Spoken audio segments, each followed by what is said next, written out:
Bueno, muy buenas noches, tengan todos y todas. Mi nombre es Francesco Ugarte Morales, soy estudiante de la licenciatura de Derecho, así como también presidente de la Asociación de Estudiantes de la carrera de Derecho de la Universidad de Costa Rica, sede de Guanacaste. El día de hoy tendré el honor de servirles como moderador de la presente ponencia. Sean todos ustedes nuevamente bienvenidos y bienvenidas. A continuación, procederé a comentarles cuáles serán las reglas de orden para este espacio, comenzando por la primera, que sería que se les solicita que por favor mantengan en modo silencio sus micrófonos a lo largo de la ponencia, por respeto a las demás personas que están participando.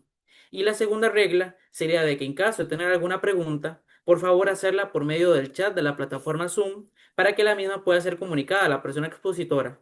Una vez que concluya su participación, se procederá a responder las dudas.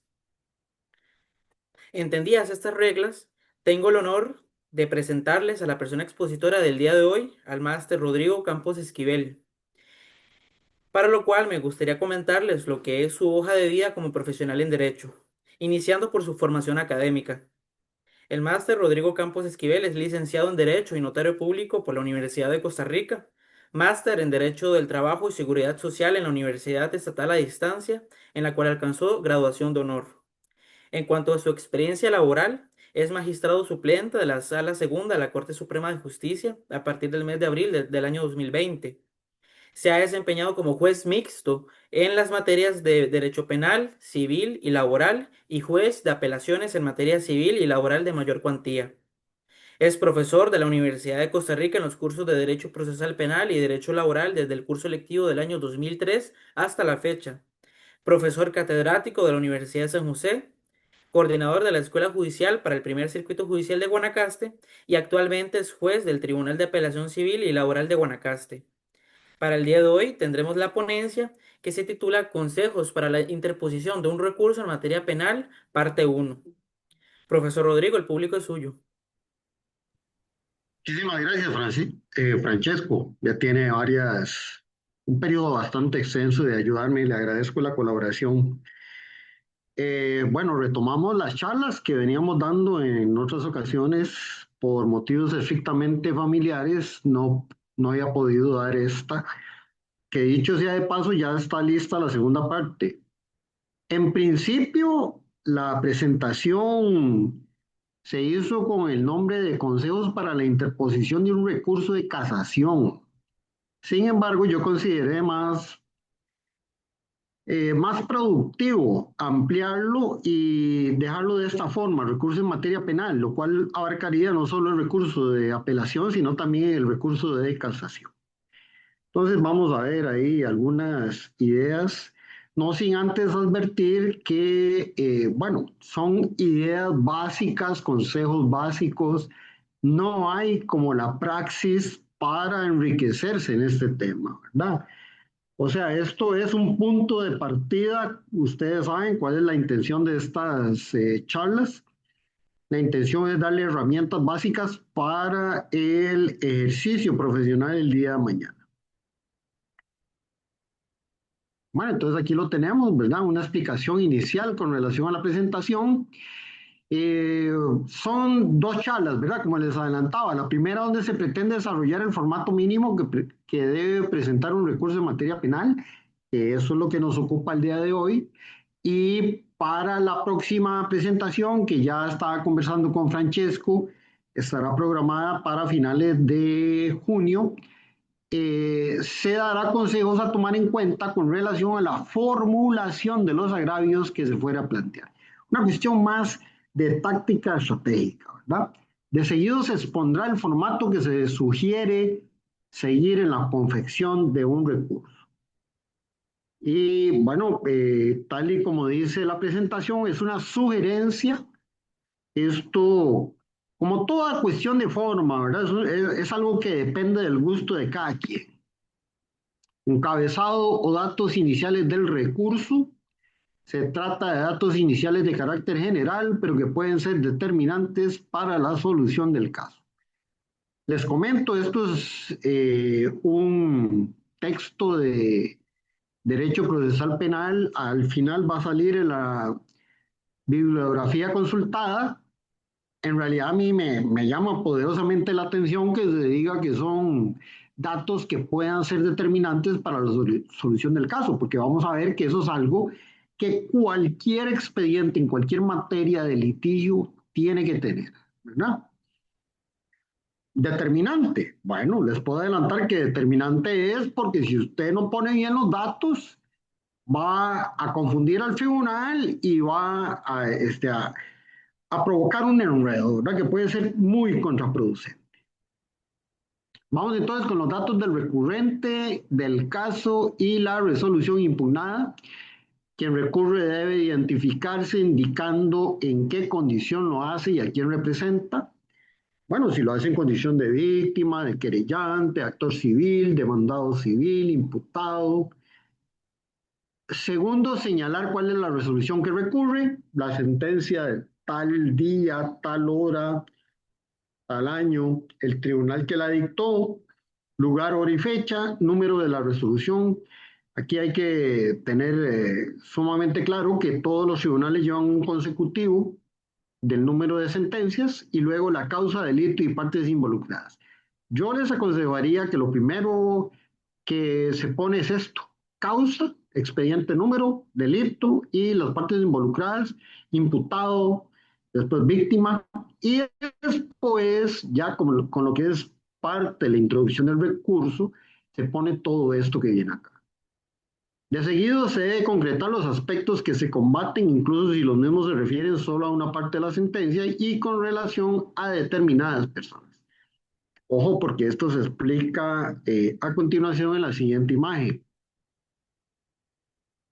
Razones de impugnabilidad objetiva y subjetiva. En este apartado debe expresarse las razones y las normas que facultan al recurrente a plantear el recurso, especificando las que permiten impugnar dicha resolución. Aquí hay que tomar en cuenta, bueno, aquí lo dice, los principios, perdón, de taxatividad objetiva y taxatividad subjetiva de los recursos. ¿Qué es lo que dicta el principio de taxatividad objetiva?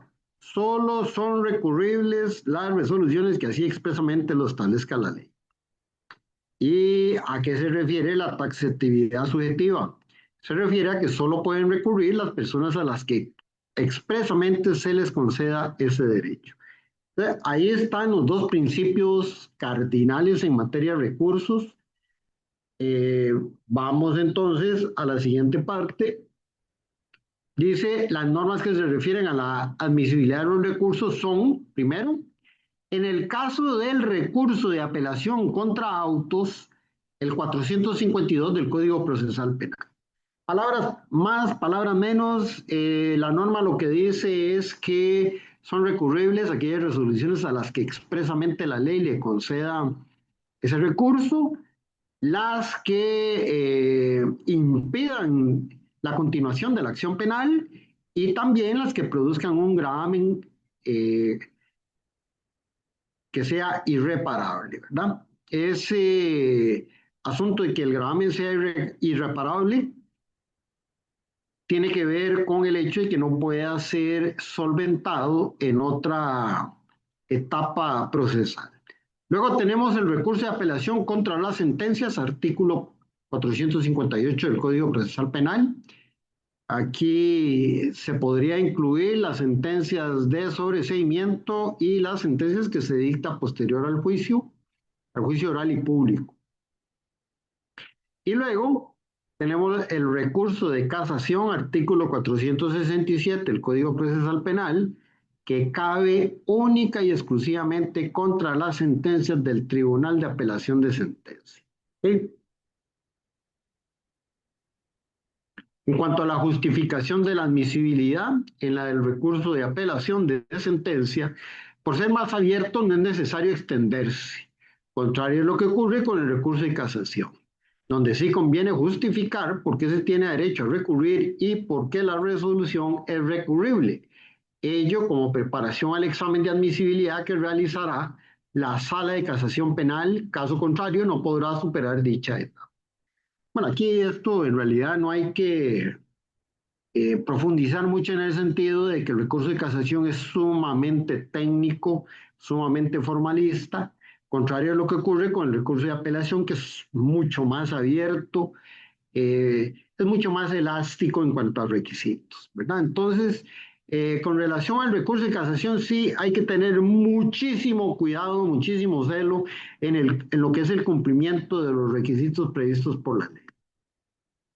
En el caso del recurso de casación, se debe indicar que se cumple con los restantes requerimientos, a su haber, separar los motivos, expresar los agravios adecuadamente, justificar las pretensiones recursivas y especificar que se recurre por, bueno, primero, ilegalidad lesiva, se produjo un agravio o antecedentes contradictorios. Este último supuesto es sumamente interesante porque prevé la posibilidad de que haya, como, vamos a ver, voy a introducir este tema de la siguiente forma. En muchos circuitos judiciales hay tribunales de apelación. Por ejemplo, hay uno en Guapiles y hay otro en Santa Cruz, otro en San Ramón, hay otro en Cartago y todos tienen sus propias líneas jurisprudenciales. ¿Qué pasa si entre estos hay contradicciones? Bueno, cabe la posibilidad de plantear un recurso de casación para que se unifique esos criterios, ¿no? Entonces, esa es la idea de que se pueda plantear un recurso de casación por antecedentes contradictorios. Motivos de agravio que sustentan el recurso. Aquí yo creo que es sumamente importante que ustedes tomen en cuenta que lo primero que tiene que plantearse son los recursos de forma, porque de detectarse la existencia de una nulidad o de un defecto absoluto, ya el recurso se trae abajo la sentencia, ¿verdad? O sea, una persona o un abogado, diciéndolo de una forma más correcta, que alega primero motivos de fondo, es una persona que está utilizando una pésima técnica recursiva. Primero, motivos de forma, luego motivos de fondo. En este punto es preciso exponer cada uno de los motivos de agravio que sustentan el recurso, para lo cual se debe seguir una estructura ordenada. Repito, primero motivos de forma, luego motivos de fondo. Ahora vamos a poner algunos ejemplos con relación a esto. Estructura de un motivo. De seguido, los pasos y la estructura que habría que desarrollar en cada uno de los pasos que se pretenda formular en un recurso de apelación o de casación. Se advierte que no es necesario separar su contenido, dado que todos los pasos forman una unidad. O sea, todo lo que vamos a ver a continuación tiene que ver con un motivo en específico. Sí se les puede subtitular dejando en claro que el motivo conforma una unidad. Y era lo que les comentaba: motivo de forma, tal cosa; motivo de forma, tal cosa; motivo de fondo, tal otra. Aquí viene. Título del motivo causal, síntesis del reclamo, o sea, hay que intitular, o sea, hay que titular cuál es el contenido del reclamo que se va a hacer; identificación, demostración de la existencia del acto irregular; precisión de las normas y demostración de la infracción ilegal. Si hay algo donde es importante ser muy exacto eh, en la formulación de los recursos, es en la cita de las normas que están o que han sido motivo de infracción, ¿verdad? Descripción y demostración del agravio o afectación; exposición y fundamentación del interés y necesidad de la reparación. Aquí, vean, hay una cuestión que es sumamente importante, sobre todo en lo que es apelación y casación. Hay que demostrar en algunas infracciones procesales que se ha hecho una protesta previa, que se ha recurrido y que ésta no ha fructificado, ¿verdad? Porque de lo contrario, si vienen a alegarlo por primera vez en un recurso de apelación de sentencia de casación, se les va a decir que la discusión sobre ese tema ya precluyó. Exposición y fundamentación del interés y necesidad de la reparación. Bueno, vamos a ver, es que hay personas, aunque parezca increíble, que se creen que ejercen una especie de altruismo jurídico, ¿verdad? Entonces dice, es que se produjo un agravio que afecta a fulano. No, no, no, pero un momentito. Fulano es el que tiene que venir a alegar esa infracción a la ley, ese perjuicio que se le produce.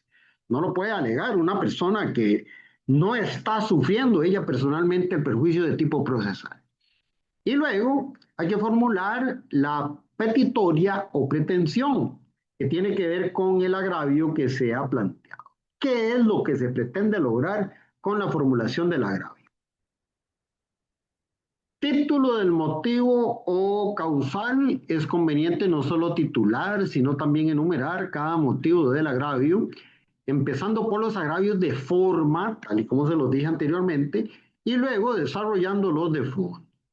O sea, todo lo que tiene que ver con materia procesal está aquí. Agravios de forma. Ya si nos metemos lo que es teoría del delito, derecho penal general o la interpretación de la ley de fondo, también estamos acá, desarrollando los motivos de fondo. La forma en que tiene que interpretarse un determinado artículo: estafa, homicidio simple, homicidio calificado, lesiones culposas, etcétera, etcétera. Los primeros se refieren a la inobservancia de la normativa procesal, los segundos a la aplicación o interpretación de la ley de fondo. En eso sí que hay es, mucha claridad sobre lo que es uno y el otro. De seguido, algunos ejemplos. Bueno, esto es lo que les adelantaba anteriormente. Ejemplos de lo que es un motivo de forma y lo que es un motivo de fondo. ¿Ok? Vean, acá, por ejemplo, en un recurso se puede titular: primer motivo por la forma, falta de fundamentación de la sentencia. Bueno, y cuando hablamos de falta de fundamentación de la sentencia, puede obedecer a dos cosas: o que del todo no tiene fundamentación, o que la fundamentación pueda ser contradictoria, ¿verdad? Segundo motivo por la forma, violación a las reglas de la sana crítica al valorar la prueba.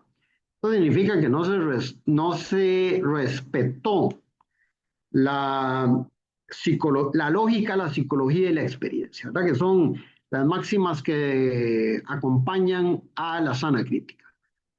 Luego tenemos otro motivo por el fondo, que sería falta de tipicidad del delito aplicado. Esto es estrictamente de bueno, derecho penal especial, ¿no? Que la tipicidad del delito aplicado, por ejemplo, lesiones culposas, homicidio simple, calificado de estafa, retención indebida, etcétera, etcétera, no encuadra en el respectivo tipo penal. Síntesis del reclamo: ya una vez que lo hemos identificado plenamente por su título, entonces es importante iniciar la exposición de cada motivo de agravio realizando un breve resumen donde se sintetice, ojo, en qué consiste el vicio o irregularidad, cuál es la norma violada o dejada de aplicar. Aquí, bueno, mucho depende si se trata de una violación de forma, en cuyo caso sería una norma procesal, o una violación de una norma de fondo, en cuyo caso sería una norma ya sea del Código Penal o de una norma especial, ¿verdad? Penal especial.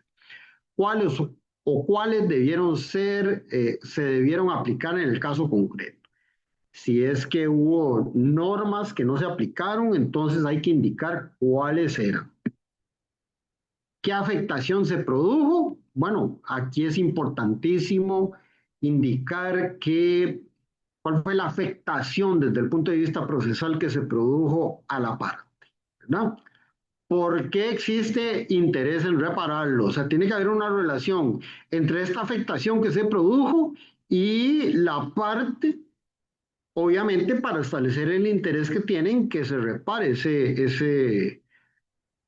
esa afectación que se produjo. Y lo que se pretende que haga el tribunal de alzada con el reclamo, que es dar una solución al problema concreto, ¿verdad? Hay que establecer qué es lo que se pretende, cuál es la solución que se le debe dar al caso concreto. Dicho resumen es lo ideal, que recoja brevemente lo siguiente: cada uno de los requisitos indispensables para que se decrete una actividad procesal defectuosa, señalando cada uno de los elementos para integrar la nulidad. Ojo aquí, ¿verdad? Porque esto es sumamente importante tomar en cuenta que como estamos hablando de resoluciones, la actividad procesal defectuosa tiene que referirse al contenido de esa resolución. No estamos hablando de un acto, que eso es diferente, ¿verdad? Los actos procesales se atacan por medio de los incidentes de nulidad o de actividad procesal defectuosa. Mientras que las resoluciones, los defectos de las resoluciones se atacan con sus respectivos recursos, donde además es importante alegar la actividad procesal defectuosa que surge como consecuencia del dictado de esa resolución. Puntualizar la prueba donde se desprenda la irregularidad. Bueno, este es un tema que a mí bueno, es un ejemplo que a mí me gusta mucho dar. En una ocasión, no voy a decir el tribunal para tal vez no caer en intrigas ni nada que se parezca, pero en una ocasión, en un tribunal, en un caso que fue mediático, se citó a las partes para el dictado de la sentencia integral. Tal hora, tal día. Por pereza, mediocridad, no sé qué decir, el secretario puso, a la hora y fecha señalados, nadie se presentó a la lectura de la sentencia. Falso, cometió una falsedad ideológica, mintió descaradamente. Sí había un montón de gente esperando el dictado de la sentencia. ¿Qué fue lo que pasó? Se ofreció prueba para demostrar que habían varias personas esperando el dictado integral de la sentencia y bastó con eso para traerse abajo la sentencia, ¿verdad? No solo quedó como un mentiroso el secretario, sino que además se produjo un defecto absoluto y además hubo que repetir el juicio. Eso trae otro inconveniente, que es que las personas que concurrieron en la producción del defecto tengan que pagar de su propio patrimonio ese tipo de errores. Errores entre comillas, ¿verdad? Pues eso es, como los dije, era más mediocridad que otra cosa. Bueno, y después dice justificar las razones que permiten tener por acreditado ese hecho, infiriendo así las conclusiones fácticas. Si bien este resumen no se exige como requisito de admisibilidad del recurso, sí es relevante por lo siguiente. El resumen al que estaba haciendo referencia permite al recurrente ordenarse para no ser reiterativo u omiso. Bueno, ya les decía que es pésima técnica revolver requisitos de forma y de fondo. Es una pésima técnica. O iniciar con requisitos de fondo. Lo primero que hay que desarrollar son todos los requisitos de forma. Luego viene a apreciar y comparar el contenido de sus alegatos, que no vaya a ser que dé vueltas en círculos y que repite, repite y repita sin hacer mayor aporte.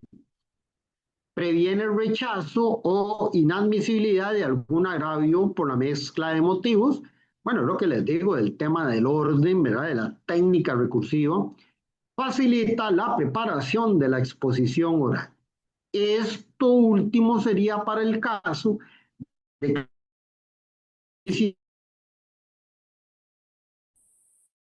que una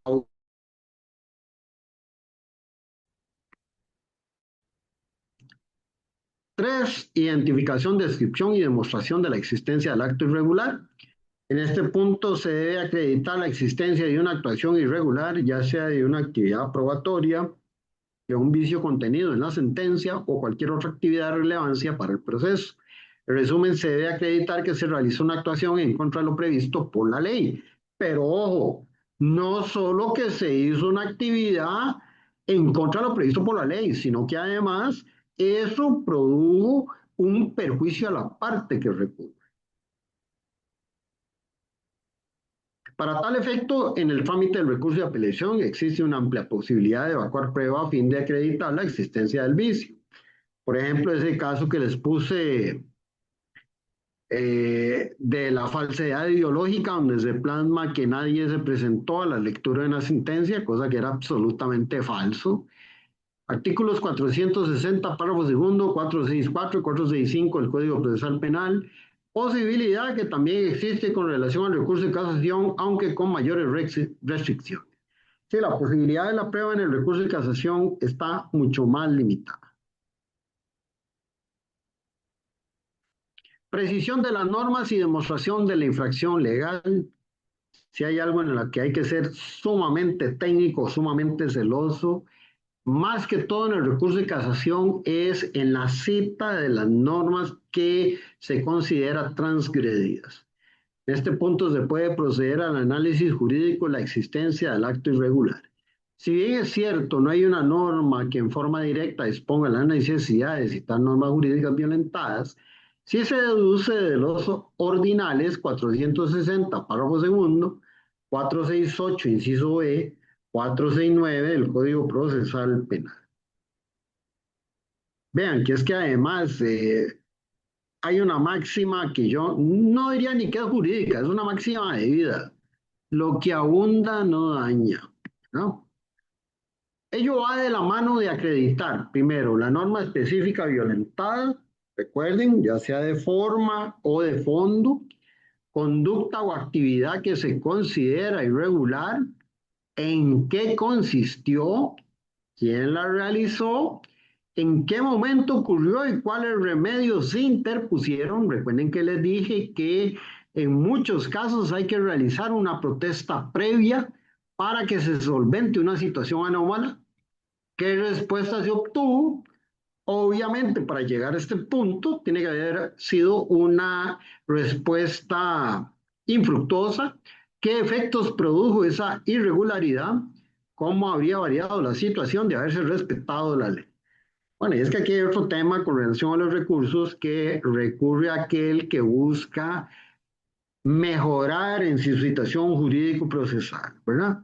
Alguien que pretenda alegar la nulidad por nulidad misma, hay que desechar el alegato porque no está ganando absolutamente nada, no está obteniendo ningún beneficio del recurso. Tratándose de la aplicación indebida de una norma, se debe indicar la que se debió aplicar en forma correcta, o si se trataba de problemas de interpretación, cuál era la forma correcta de hacerlo. También argumentar y fundamentar el por qué dicha norma debió aplicarse al caso concreto, especificando las circunstancias fácticas y jurídicas que puedan ser apoyadas. Bueno, esto vean que ya tiene que ver un poquito más con la forma en que se desarrolla el agravio que se plantea. Descripción y demostración del agravio o afectación. Cumplidos los anteriores pasos, se debe plantear, desarrollar y demostrar la existencia del agravio. Con ello, se busca establecer que hubo una afectación real y no potencial derivada de una infracción legal a los derechos fundamentales de la parte que interpone el recurso. Su trascendencia se desprende de los numerales 439, 436, 460 y 469 del Código Procesal Penal. Este apartado es uno de los requisitos más importantes y al que se le debe dedicar mayor esfuerzo argumentativo a desarrollar y exponer cada una de las causales en que se sustenta el recurso. Exposición y fundamentación del interés y la necesidad de la reparación. Bueno, ya habíamos adelantado algunos conceptos con relación a esto. A través del desarrollo del motivo se debe demostrar que el acto irregular produjo una afectación y agravio a los derechos, lo que legitima a quien recurre para solicitar una reparación. Aquí nada de eso de que uno va a alegar afectación a otros. Lo que decía yo que es un altruismo jurídico, que eso no se acepta en la práctica. La reparación procede únicamente cuando modifica de alguna manera la irregularidad. O sea, elimina la irregularidad de tal forma que obtiene un beneficio procesal la persona que recurre. Artículo 177 del Código Procesal Penal. Lo anterior implica, pero que para que el recurrente tenga interés debe verse beneficiado procesalmente de la declaratoria de la irregularidad y de su reparación. Caso contrario, sería declarar una nulidad por nulidad misma, fórmula ya ampliamente superada en el sistema actual. Era lo que les adelantaba, ¿verdad? No se trata de decir, mire, es que aquí hay un efecto, tiene que declararlo, sí, pero espera un momentito, pero ¿qué beneficio usted va a obtener de esto? Ah, mire que no sé, no, entonces usted no tiene ningún interés en alegar el mismo. Formulación de la petitoria o pretensión, ¿verdad? Luego de haber planteado todo lo que vimos anteriormente, la parte tiene que decir qué es lo que pretende, que va a mejorar tu situación procesal. Se debe expresar en forma específica y concreta la pretensión para cada uno de los reclamos o motivos del recurso. Se deberá justificar las razones por las cuales plantea una determinada solicitud, ya sea de reenvío o reposición a nuevo juicio, o que se le aplica la ley y se resuelva en forma definitiva el asunto. La pretensión debe guardar una estrecha relación con la naturaleza del vicio y el reclamo que se expresa en cada motivo. Se recomienda que se haga una petición concreta para cada uno de los motivos de agravio que contenga el recurso. Ya lo vimos, cada motivo, ya sea de forma o de fondo, tiene que ir acompañado de una pretensión relacionada con el mismo. Es así como el Tribunal de Apelación debe escoger cuál debe ser la mejor solución para el caso concreto, ya sea de forma o de fondo. Con ello se admite que la parte recurrente formule una pretensión principal y una subsidiaria. Con relación a cada uno de los motivos, la parte puede plantear, tal y como dice ahí, una pretensión principal y una pretensión subsidiaria para el caso de que la principal no haya prosperado. La parte debe entonces indicar cuál considera es la reparación más apropiada en la naturaleza y entidad del vicio del agravio sufrido. Lo anterior va de la mano con el hecho de que el tribunal solo se puede pronunciar respecto a los agravios señalados por las partes, limitación que no se da con relación a las consecuencias que pueden ser decretadas una vez que se determine la existencia del vicio. Bueno, y aquí hay una cuestión que es, pero importantísima en materia de recursos, y es que el tribunal no puede abordar de oficio aspectos que no hayan sido contenidos en el remedio procesal. Parte final del recurso. Para rematar, en el recurso se debe indicar lugar o medio donde recibir notificaciones. Bueno, el medio puede ser un correo electrónico, un fax, que ya no se usa tanto, y también el lugar, una dirección, ¿verdad? Firma, sello y número de agremiado del abogado litigante. Es un requisito que se pide únicamente en procesal penal, el número de carnet del abogado o abogada que está litigando. Bueno, este es el libro que se utilizó como base para esta presentación, ¿verdad? Algunos chispazos son propios de mi persona, pero la gran mayoría del aporte es de este libro, ¿verdad? Es importante, ¿verdad?, que lo tengan presente y que puedan darle una lectura a mayor profundidad. Quedo a su disposición por si tienen alguna pregunta que hacer.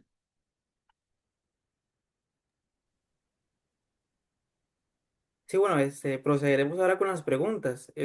Puedo ver que por el chat no hay de momento ninguna consulta, pero también podemos poner a disposición el uso del micrófono para el que quisiera hacer alguna pregunta de manera oral. Perdón, Francesco, otra cuestión.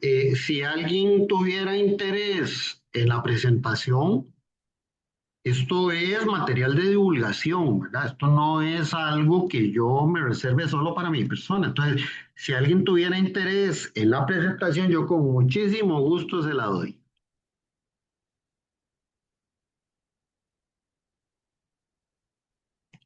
Bueno, de momento parece que no hay preguntas, ¿verdad? Licenciado Sí, dígame. Elvin Aguilar, ¿cómo le va? Ajá, mucho gusto. No, es interesante esta exposición y por ahí le voy a escribir para tener este material. Claro, con todo gusto. Eh, Perdón, ¿y qué ha Precisamente, invitado? La segunda parte, ¿verdad? no, no, no, correcto. Yo en la mayoría de sus charlas yo participo. es un comentario lo que voy a realizar. El Sí. caso no lo llevo, Ajá. pero porque yo me enteré ya cuando un primo mío lo habían sentenciado, ya el hombre está, pero está con apelación, Ajá. de- Apelación de está, sentencia. está con apelación de sentencia, correcto. Ok, ¿cuál es la duda? Eh, es interesante ahí en el comentario de que el tribunal no fue por mayoría, sino que hubo un voto salvado, Ajá. porque a él lo condenaron por una tentativa de femicidio. Ajá. En el voto indica de que para él es una agresión, así indicó Bueno, la cosa es que Defensa Pública de Santa Cruz envió la apelación en una palabra que usted dice ahorita, solicitando en primera instancia la petitoria principal un reenvío. Sí, eso es que se anule el fallo y se ordene el reenvío. Sí, correcto. Bueno, Estoy precisamente la hablando de semana pasada ya contestó y van a- apelación y lo declaró sin lugar. Ok, por mayoría. Eh, Eso es lo que tengo que consultarle. Ahora, ahí donde viene el asunto de la pregunta, de acuerdo a los chispazos que usted ha indicado, tengo que hablar con la defensora pública de que si ya llegó porque una cosa es el por tanto y otra cosa es cuando llegue ya la parte Sí, correcto. de, Lo que es la justificación de por qué se tomó la decisión. sí, correcto. Y ahí es donde quiero ver que si es mayoría o hay un voto ahí. La cosa es que ellos ahora presentaron, yo no me he querido meter en el asunto porque eso lo maneja la defensa pública, ya presentó en esta semana casación. Ok, no, perdón. Si ya planteó casación es porque el Tribunal de Apelación de Sentencia ya confirmó. Sí, ya confirmó, la declaró sin lugar. Ok, y entonces sí, como dice usted, por mayoría, lo hizo por mayoría. Ah, bueno, perfecto, sí, entonces no, sí, correcto. Entonces, Ahora, le comento lo siguiente, ¿verdad? Esto sin que sea una cuestión donde yo emita un juicio de valor, pero usualmente el recurso en estos casos tiene que fundamentarse en el voto salvado, ¿verdad? Porque el voto sí, salvado es el que da todos los insumos para la casación. Esto es una recomendación que le hago como parte de la charla, no como juez, ¿verdad? Porque aquí yo no estoy como juez, estoy como profesor de Derecho Procesal Penal. ¿Ok? sí, correcto. Es interesante porque una de las cosas que yo he manejado es de que ese voto salvado habla, pues está hablando algo, algo está indicando, ¿verdad? Sí, ¿Ves? Entonces, lo interesante en esto es que la gente de Defensa Pública presentó la apelación con base en el voto salvado. la casación. No, la apelación. No, es que vamos a ver. Ah, bueno, desde que se dictó la sentencia, Tribunal de Juicio hubo voto salvado. Eso es lo que me quiere decir usted. Sí, correcto, correcto, ahí. Sí, sí.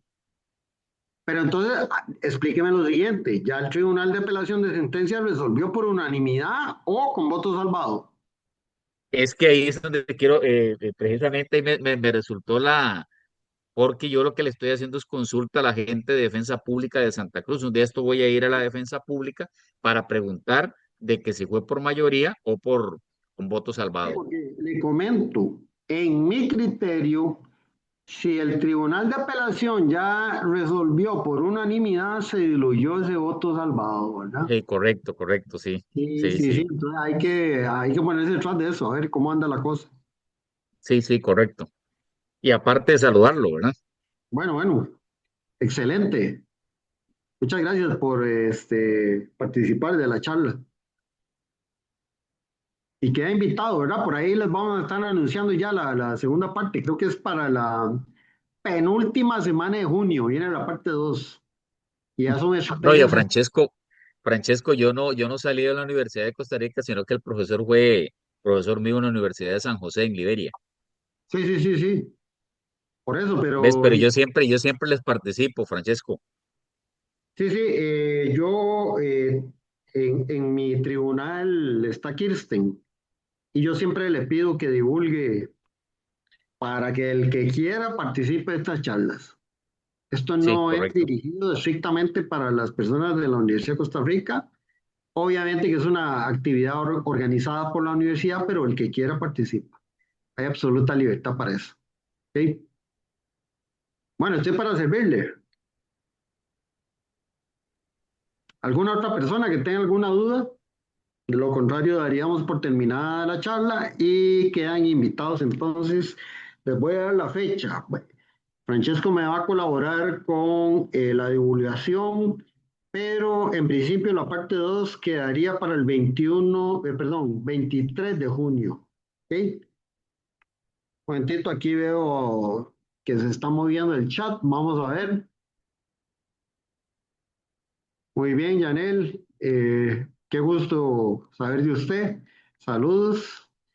¿Alguien más? Bueno, muchísimas gracias por participar. Quedan invitados entonces, como les dije anteriormente, para la segunda charla. El que tenga interés en la presentación con todo el gusto del mundo, nada más me lo piden y yo se los hago llegar de la forma que sea. ¿Ok? Bueno, Bueno, y buenas sí, noches.